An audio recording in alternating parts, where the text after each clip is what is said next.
봅시다. 리그 경기까지 해서 총 7경기가 있거든요. 어제 유벤이 작살나서 인텔을 가져가 보려고요.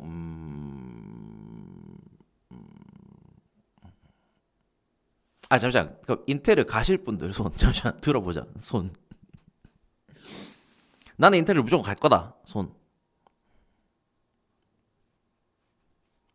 꼬북님하고 발랑님하고 주현영님하고 지웬님하고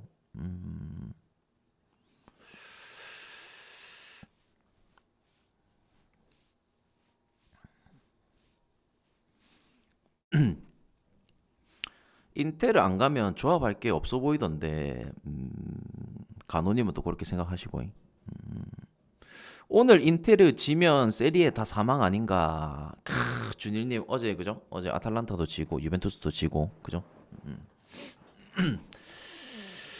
누구랑 하냐고.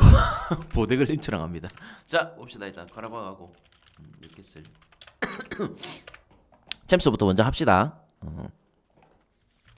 자 일단은 보자. 뉴캐슬 같은 경우에도 어쨌든 뭐 중원에 뭐 기마라이스도 그렇고 결장자가 또 있는 상황이고 뉴캐슬이 그래도 이제 이제 겨울 시즌 들어와서 계속 약점이었던 게 결국에는 원정에서 득점력이었거든.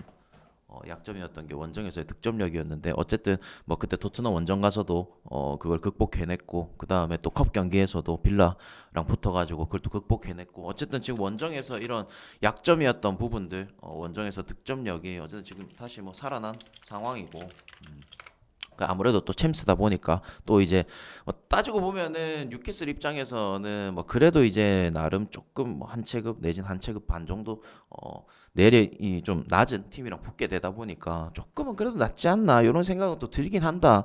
근데 이제 상황상 보면은 이제 카라바오 같은 경우에도 이제 얘네들 같은 경우에는 아무리 이제 뭐 리그에서 잘하더라도 챔스를 이제 다이렉트로 올 수 없는 애들이잖아요. 그래서 이제 카라바오가 이제 요번에 그 챔스를 2차 예선인가부터 참가를 했을 거야. 2차 예선 뚫고 3차 예선 뚫고 플레이오프 뚫고 결국에는 또 여기 24강 안에 들어와 가지고 16강 플레이오프까지 오게 된 건데 그렇다 보니까 이제 카라바오의 이런 좀 뭔가 그런 정신력이라든지 이런 것들 절대 무시할 수는 없다. 없다. 그리고 이제 마침 또 여기가 또 토피크죠. 토피크 같은 경우에 어쨌든 카라바오가 그래도 유럽 대항전을 할 때 홈으로 쓰는 구장이다 보니까 여기서 올 시즌 이 챔스 와가지고 토피크가 아마 홈에서는 거의 모든 경기 골을 다 넣었을 거야. 토피크에서는 거의 모든 경기 골을 다 넣었을 겁니다. 잠깐만 보자. 네, 다 넣었어요. 첼시 상대로도 2골을 넣었었고 그 다음에 뭐 아약스는 뭐 그렇다 치고 그다음 뭐 프랑크푸르트 상대로도 3골을 넣었었고 어쨌든 홈에서 이런 또 득점력이 토피크에서 득점력이 있는 팀이다 보니까 아무래도 뉴캐슬의 실점도 배제할 수는 없을 것 같다. 물론 이제 기본적인 체급상 뉴캐슬이 전체적으로 주도를 하고 하겠지만 카라바오 같은 경우에도 득점의 가능성은 충분히 열고 봐야 되지 않겠나 이렇게 생각합니다. 그래서 나는 이거 뉴캐슬 원정에서 물론 이제 조금 살아난 부분도 있긴 하지만 뉴캐슬 원정에서 이거 1.2배다. 난 이건 메리트 없다 봅니다. 그래서 나는 일단은 본다면 어쨌든 오버 쪽이 가장 좀 스탠다드해 보이고 오버 쪽이 뭐 그나마 제일 스탠다드 해 보이고 그 다음에 뭐 승패 쪽으로 접근하자면 뭐 굳이 이제 뉴캐슬 일반승 쪽을 1.2배당을 접근하는 것보다 그냥 뭐 카라바오 이 프렌이 좀 더 낫지 않나. 왜냐면 봐봐 뭐 체급상 뉴캐슬이 조금 더 높다고는 하겠지만 모르겠어요. 뭐 어제 같은 경우에도 원정팀들이 그렇게 선전한 경기들이 없잖아. 이겨봐야 한 골 차승이었잖아. 마찬가지로 원정팀들 같은 경우에는 어쨌든 1차전 요렇게 막아내고 2차전 홈 가가지고 두드려 패도 되거든. 그래서 뉴캐슬이 나는 엄청나게까지 그렇게 무리할 것 같지 않다는 생각이 듭니다. 그래서 카라바오 이프렌이 조금 더 낫지 않나 이런 생각이. 그러니까 만약에 이제 이프렌이나 오버 둘 중에 하나 고르라면 그래도 오버가 좀 더 낫겠죠. 좀 더 낫고 굳이 이제 뉴캐슬 원정 저 1.2배당을 가져갈 바에는 차라리 카라바오 이프렌이 좀 더 낫지 않나 이렇게 생각합니다. 아시겠죠? 그래서 오버하고 그 다음에 뭐 이프렌 이렇게 좀 볼게요. 그리고 올림피아코스 요 경기 같은 경우에 물론 이제 앞전에 얘네들이 리그 페이지에서 만난 적이 있다 이가. 근데 이때가 여러분들 기억나는지 모르겠는데 그때 이제 레버쿠젠이 그 분데스리가 이제 겨울 휴식기 끝나고 딱 돌아왔을 때 그때 레버쿠젠 혹시 기억나나? 아 이거 기억하시는 분들이 있을란가?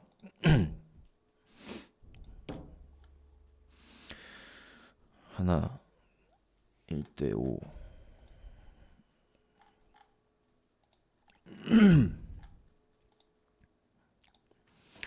그때 이제 잠시만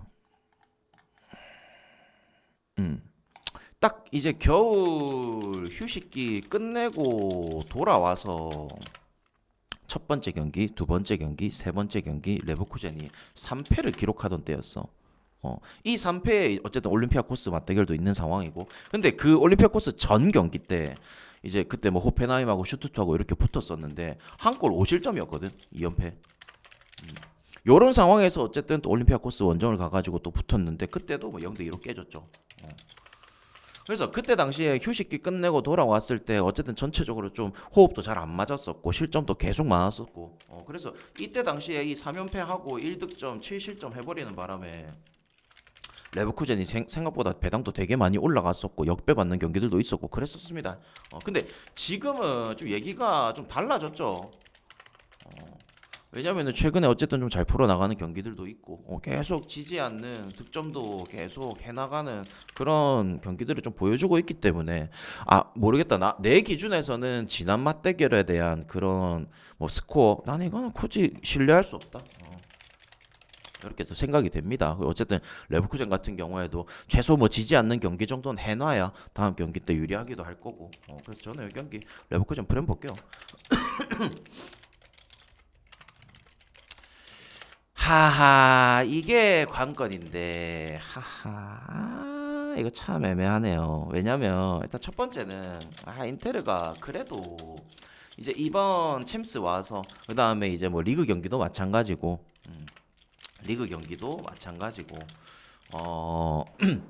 저는 근데 형님 프렌이 조금 더 나아 보입니다. 물론 뭐 오버 쪽도 나쁘진 않아 보이는데 저는 프렌 쪽이 조금 더 낫지 않나라는 생각이 드네요.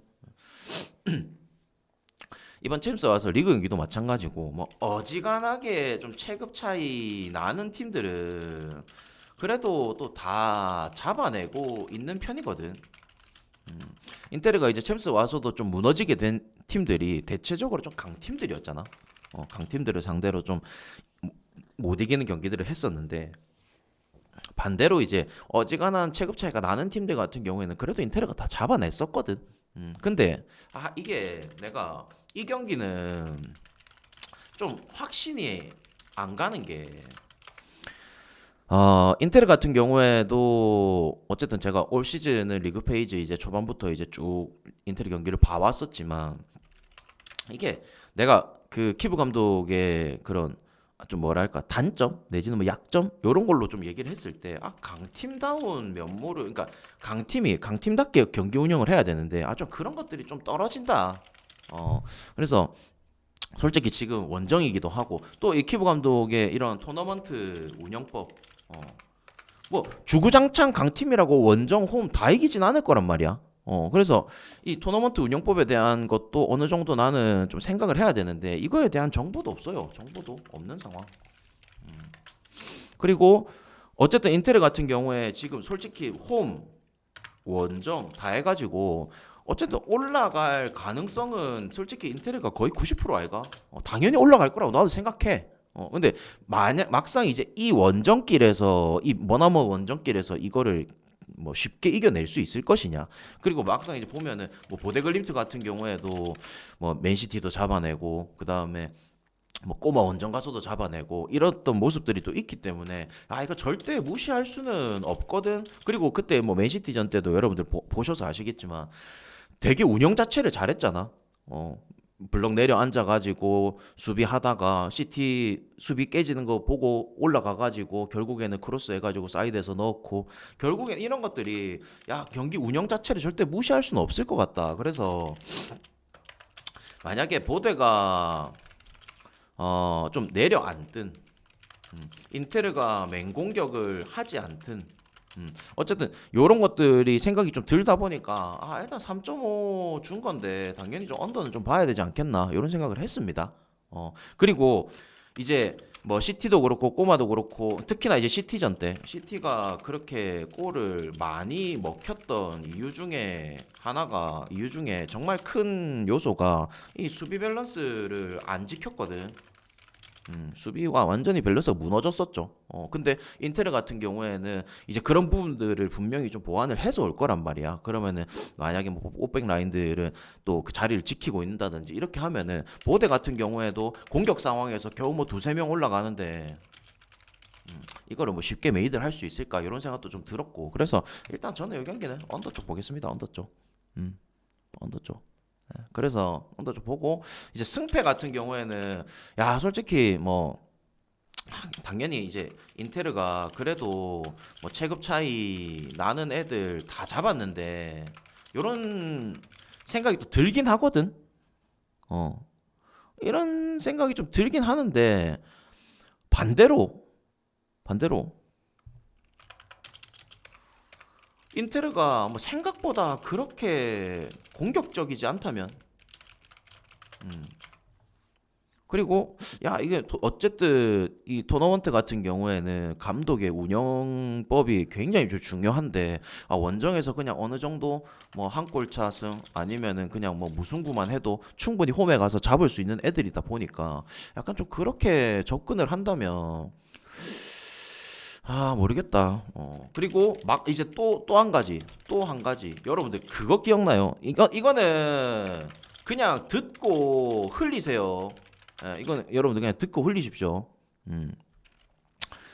그 진짜 이거 듣고 흘려. 왜냐면은 이거를 일반화 시킬 수는 없거든. 그래서 그냥 듣고 흘려. 여러분들 그거 기억나? 리그 페이지 뭐 5라운드, 6라운드 그거 혹시 기억 안 나나? 리그 페이지 때 5라운드 때 뭐 라리가 팀 전멸해버리고 6라운드 때 뭐 EPL 팀 7라운드였나? 7라운드인가 EPL 팀 전멸해버리고 그 기억 안 나? 그래서 어쨌든 그런 리그별로 좀 안 풀리는 시기들이 있을 때는 그 리그 자체가 그냥 아예 무너졌었거든. 그래서 우리가 막 그때 그랬다 아이가 막 라리가 팀들 완전 다 무너졌다고. 그래서 야 어제 어제 유벤 아탈 깨지는 거 보니까 와 나는 이거 인테르 못 가겠는데 딱 요 생각입니다. 예. 어제 유벤 아탈 깨지는 거 보니까 나는 인테르 못 가겠네. 약간 요 생각뿐이야. 그래서 그냥 차라리 그냥 언더만 보자. 차라리 언더만 보자. 어. 맞아요. 예, 저도 그냥 딱 햄모가 마지노선이라 생각합니다. 어제도 어쨌든 원정팀들이 그냥 다 한 골 차승만 했었잖아. 그래서 약간 유벤은 어제 좀 솔직히 뭐 전반전까지는 괜찮았어. 근데 솔직히 전반전도 유벤투스가 막 엄청 잘했다, 잘 밀었다 이런 느낌도 아니었잖아. 어쨌든 뭐 역습에서 골을 메이드 시켰었고 뭐 두 골 다 어쨌든 역습에서 메이드를 시킨 거니까. 그래서 유벤투스가 그렇게 또 괜찮진 않았다. 그리고 글러브리에 야 이게 진짜 어렵더라. 어제 내가 이제 레알 마드리드 경기가 좀 어려웠다 이렇게 얘기했잖아요. 근데 나는 오늘 경기 분석하면서 이 경기가 가장 좀 어려웠지 않나 싶습니다. 왜냐면 자 일단은 첫 번째는 아까 말했지만 이 토너먼트에서 특히나 이제 이 홈 원정 이제 뭐 만약에 그런 뭐 컵 경기라든지 이런 데서 단판 토너먼트면은 내가 얘기가 달라져. 단판 토너먼트는 얘기가 다른데 이렇게 홈 원정 1, 2차전으로 치러지는 경기들 같은 경우에는 이런 원정팀의 그런 감독의 성향이라든지 이런 것들도 잘 파악을 해야 되거든요. 근데 일단은 이 꼬마가 원정에서 과연 오늘 경기 운영을 어떻게 할까? 여기서부터 나는 일단 조금 브레이크가 걸렸어요. 오늘 경기 운영을 어떻게 할까? 자, 우리가 이제 흔히 알고 있는 그냥 뭐 원정에서 틀어막고 홈 가서 잡아낸다. 이게 조금 좀 이게 좀 스탠다드하다 애가. 근데 반대로 야 이제 클럽 브리에 같은 경우에는 뭐 예를 들어서 뭐 갈라타사라이라든지 약간 그런 변방 리그 강팀이기 때문에 어쨌든 기본적인 체급상으로는 아틀레티코 마드리드가 높을 수밖에 없어요. 그래서 이게 꼬마가 그래도 한 체급은 높은 상황이고 물론 이제 중원에 이제 결장도 있긴 하지만서도 전체적으로 밸런스가 워낙 또 잘 잡혀 있는 팀이다 보니까 또 올 시즌 꼬마가 챔스에서 보여줬던 그런 에너지가 있잖아. 올 시즌 꼬마가 진짜 뭐 전반 내지는 후반 진짜 추가 시간까지도 끝까지 열심히 뛰는 그런 에너지 레벨을 또 보여준 게 있다 보니까 야 아무래도 이거 꼬마 쪽은 만약에 뭐 수비 쪽을 선택하든 아니면은 공격 쪽을 선택하든 어쨌든 뭐 경기 자체에서 막 그렇게 막 못하는 경기가 나올 것 같진 않아요. 원정이라고는 하더라도 반대로 브리에 같은 경우에도 어쨌든 요번에 3차 예선 2차 예선부터 들어왔나 3차 예선부터 들어왔나 아무튼 와가지고 쭉 경기를 치렀지만 그래도 홈에서는 늘 강했다 그죠? 그때 뭐 아스날전 때 이제 홈에서 뭐 된통 깨진 거 말고는 대체적으로 이제 홈에서 늘 득점도 만들어냈었고 그리고 그때 바르셀로나 상대로도 홈에서 뭐 3대 3으로 무승부를 거두기도 하면서 어쨌든 홈에서는 득점도 늘 있었고 늘 강하기도 했었다. 그래서 이제 브리에 입장에서 보면은 이번 경기는 무조건 잡아내야 되거든.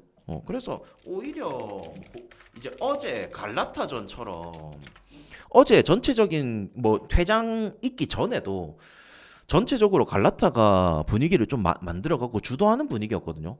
이 경기도 마찬가지로 야 브리에가 조금 더 주도권을 잡아가지 않겠나?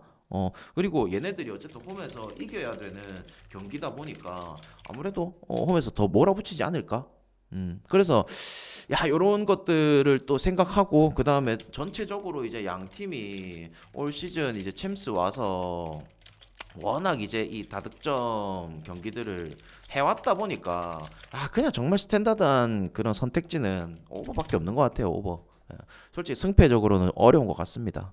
승패적으로는 너무 어려운 것 같고 만약 예를 들어서 꼬마가 이 경기에서 지더라도 솔직히 홈 가가지고 뒤집어 엎을 수 있는 애들이긴 하거든. 그래서 그냥 가장 스탠다드하게 볼만한 거는 오버밖에 없는 것 같습니다. 아시겠죠? 그리고 뭐 레반테하고 비아레알 뭐 이거는 뭐 그냥 뭐 비아레알 승 가시고 그다음에 AC 밀란하고 코모 야 이것도 좀 어렵긴 한데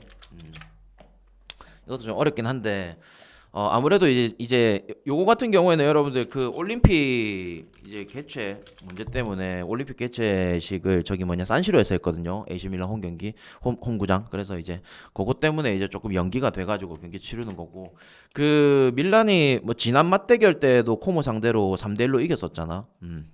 근데 전체적으로 보면 지금 코모가 내가 말했다시피 수비도 그렇고 공격도 그렇고 밸런스가 워낙 잘 잡힌 팀이거든. 그렇다 보니까 지금 만나는 팀들 뭐 대다수 팀들을 보면은 코모가 애지간하면은 그냥 다 주도권을 잡고 가요. 오늘 경기 같은 경우에도 코모가 원정이긴 하겠지만 AC 밀란 상대로 압박도 세게 걸 거고 전체적인 주도권은 진짜 반반 가져갈 수도 있다.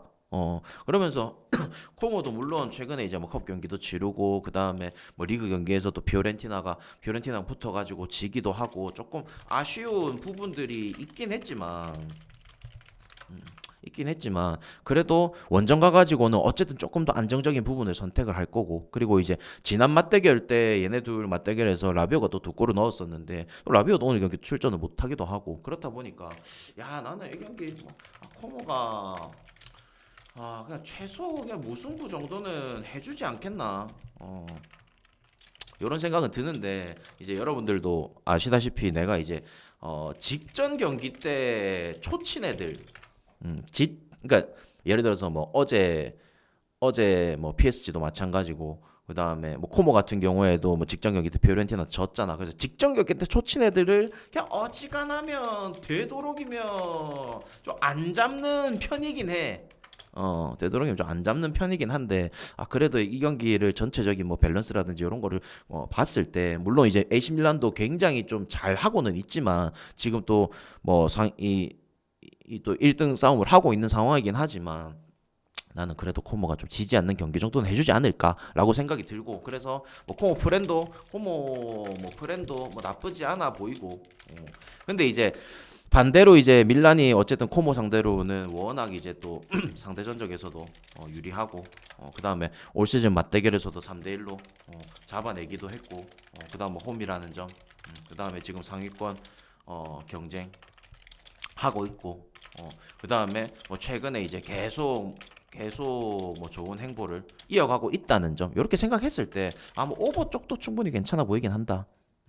오버 쪽도 아시겠죠? 그래서 만약에 뭘 더 우선적으로 볼래? 어떤 거를 좀 더 우선적으로 볼래라고 물어본다면 그냥 오버 쪽이 안 낫겠나 싶다. 오버 쪽이 안 낫겠나 싶다. 자, 그다음에 wolverhampton하고 아스날하고 자, 이게 지금 27라운드거든요. 27라운드고 그 27라운드 첫 번째 경기고 아무래도 이제 아스날이 내가 그때도 얘기했지. 그 브렌트 원정일 때 아스날이 이제 원정 3연전 치른다고 아스날이 이제 원정 3연전을 치르는 일정이고 이제 이번 경기 치르고 나서 다음 경기가 토트넘 원정이에요. 아무튼 그거는 이제 참고들 하시고 그래서 원정 3연전을 치르는 일정이라서 근데 이 중간에 물론 이제 컵 경기 하나가 또 낑기긴 했었지만 어쨌든 리그 기준으로는 원정 3연전을 치른다. 그래서 브렌트 경기 때 어쨌든 1대1 무승부가 났었고 그러다 보니까 이제 승점적으로도 그 전까지만 해도 그래도 어느 정도 뭐 6점, 7점 차 여유가 좀 있었는데 지금 거의 다 따라잡혔죠. 4점 차인가? 아무튼 지금 승점적으로도 그렇게까지 또 여유를 부릴 수가 없는 상황이기도 하고 그리고 이제 얘네 둘이가 12월에 맞대결이 있었는데 그때 당시에 또 아스날이 뭐 겨우 극장으로 또 이기긴 했지만 지금 아스날이 이렇게 좀 여유를 부릴 상황이 아니다. 어쨌든 전반전, 후반전 때려 넣어가면서 어쨌든 승점도 편안하게 좀 가져와야 되고 한 부분이라서 나는 모르겠다. 이게 또 막상 또 이게 리그 1위 대 리그 꼴찌 싸움이라서 그런 건지 모르겠지만 약간 저도 그런 건 있잖아요. 뭐 아무리 울버햄튼이 그냥 요새 조금 뭐 끈적한 경기들을 한다곤 하더라도 아무래도 이거 1위와 꼴찌 싸움이다 보니까 당연히 아스날이 유리하다고 좀 뭐 볼 수밖에 없네. 그래서 뭐 전반전, 후반전 한 골씩만 넣더라도 마엔 정도는 해주지 않겠나라는 생각이 좀 듭니다. 그래서 아스날 마엔 정도 1엔디 정도까지만 좀 보도록 할게요. 아시겠죠? 이렇게 해서 마무리하자. 다 직전 경기.